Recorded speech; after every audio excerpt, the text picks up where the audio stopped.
Hey guys, Mosa here, and today I'm bringing you my Week 10 NFL Thursday Night Football predictions between the Baltimore Ravens and the Cincinnati Bengals. Now, without a further ado, let's get started. Now, let's kick it off with the injury report, starting off with the injury report of the Baltimore Ravens.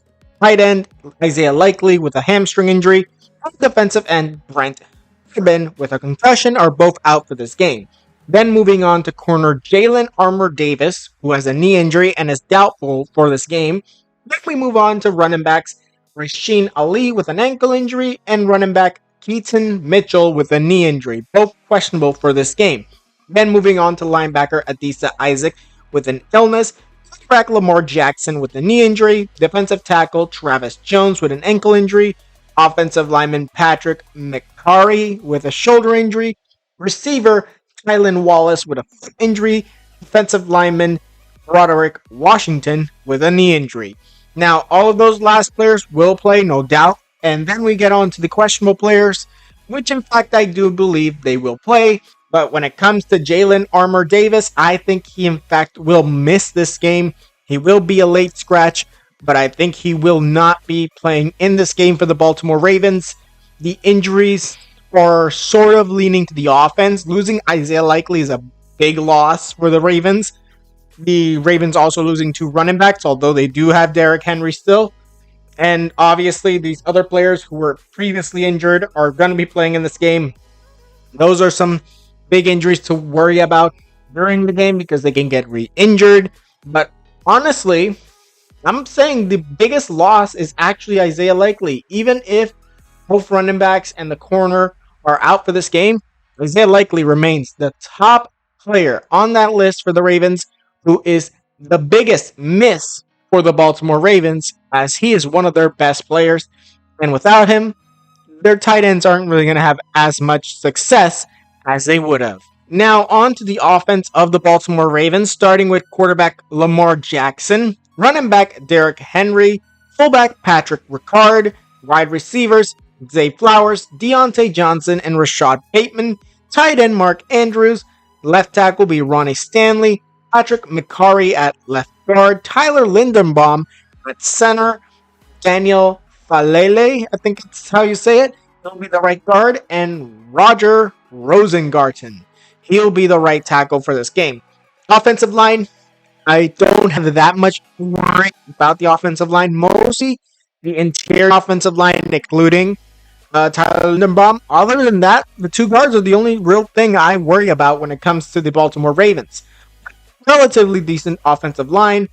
Mark Andrews has not been performing, so I'm not expecting much from him today. Rashad Bateman, not that much.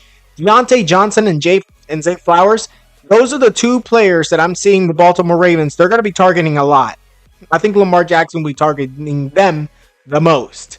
Patrick Ricard, maybe a few handoffs in the I formation for quick 1 yard gains or even a 1 yard touchdown. But Derrick Henry gonna lead the pack with just under 100 yards rushing and a touchdown in this game. I think that we're gonna be seeing Lamar Jackson run for a touchdown in this game. Honestly, the Ravens they're gonna have a good game. They're just not gonna have the best game ever. And it's mostly due to the defense of the Cincinnati Bengals. They're not as good, obviously, but still, they're going to make some stops during this game that will indeed hinder the Ravens, but won't be hindered enough. Now, on to the defense of the Baltimore Ravens, starting with defensive ends Namdi, I think that's how you say it. Madubuike, I think that's how you say it, I'm not sure. And Broderick Washington as defensive ends. Nose tackle Travis Jones, weak side linebacker Odafe Owe with, I think that's how you say it. Then inside linebackers Roquan Smith and Trenton Smith, Kyle Van Noy as a strong side linebacker, and then we move on to the corners who are Nate Wiggins and Brandon Stevens. Marlon Humphrey will serve as the nickelback, with Marcus Williams at the free safety and Kyle Hamilton as a strong safety. When it comes to this defense, it's pretty good. Not really that big of an issue when it comes to the linebacking core and the secondary, kind of. But Their weakest is definitely the defensive line. The three defensive linemen are the weakest part of that defense. So I expect a few runs middle from the Cincinnati Bengals to expose that. Other than that, they got Nate Wiggins, pretty decent. Brandon Stevens as well. Marlon Humphreys should have a good game. Marcus Williams as well, along with Kyle Hamilton. Kyle Van Noy, Roquan Smith, and Oweh should be on the quarterback at all times. We should be seeing some blitzes coming from these three.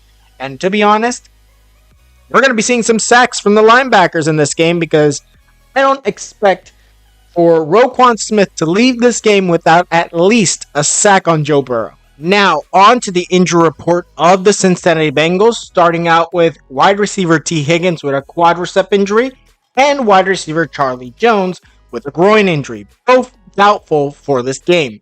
Then moving on to tackle Orlando Brown, who has a knee and fibula injury, along with defensive tackle BJ Hill with a rib injury, both questionable for this game.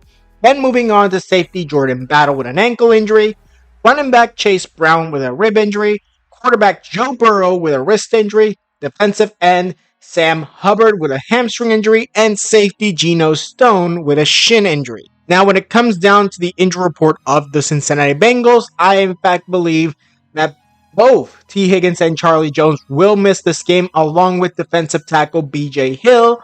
So there's no doubt in my mind the only one of those four that will play is Orlando Brown. I think he will remain.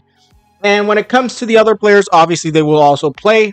But in the end, this is going to be a very big defensive, well, not really defensive injuries, because obviously majority of the injuries are on the offense. But losing one defensive player, losing an okay wide receiver, and then your second top receiver, that's going to hurt the Bengals a lot, specifically on offense. But also losing one of your best defensive tackles, I'm going to say one of, because you also got Sheldon Rankins in there. But still, realistically, I think that the offense is going to suffer a little bit more than the defense, but in the end, they're both going to suffer equally.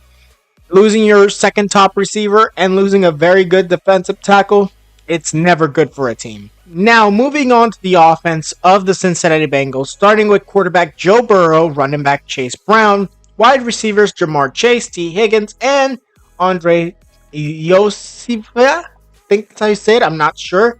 But if T. Higgins cannot go, Trenton Irwin will take over. Then we got tight end Mike Gesicki. Left tackle is Orlando Brown Jr., but if he cannot go, Cody Ford will take over. Left guard will be Cordell Volson.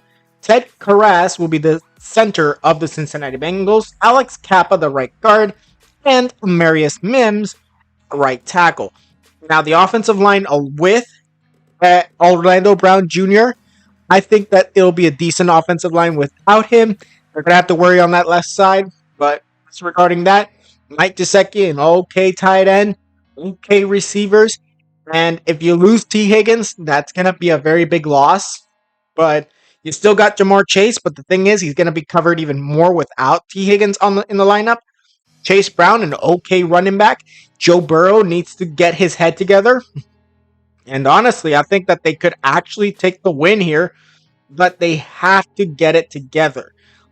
Realistically, you got to find more of Mike Gesicki. You got to find more of Jamar Chase if T. Higgins is gone, because to be honest, T. Higgins is basically, like I said, he's your second best receiver, and losing that is going to hinder you heavily. Now, on to the defense of the Cincinnati Bengals, starting with defensive ends Sam Hubbard and Trey Hendrickson.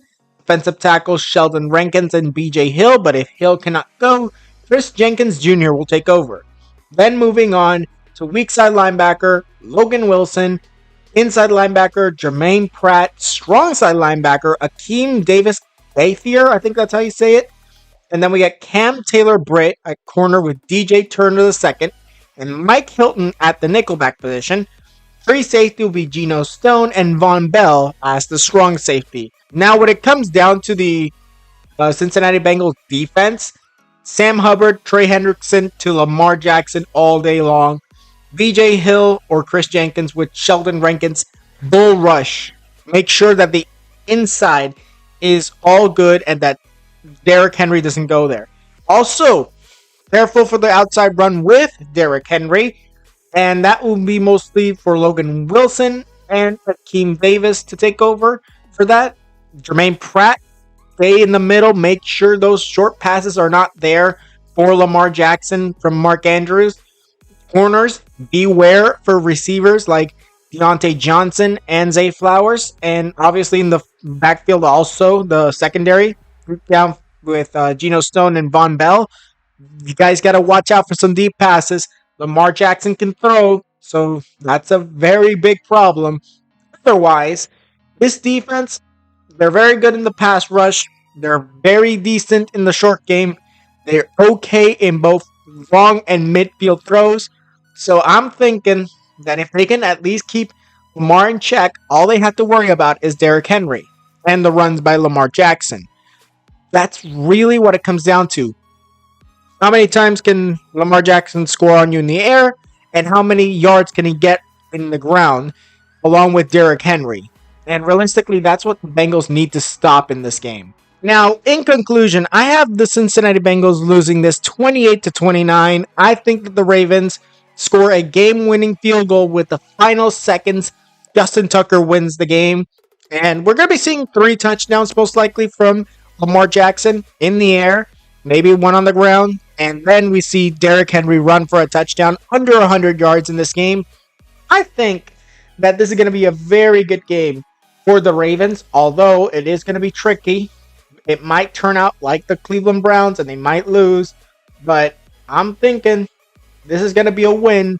And in my opinion, there is no doubt that I believe that the Ravens will win, but you never know what could happen. Now, that was it for this video. Tell me what you guys think in the comments below. Tweet me any video ideas.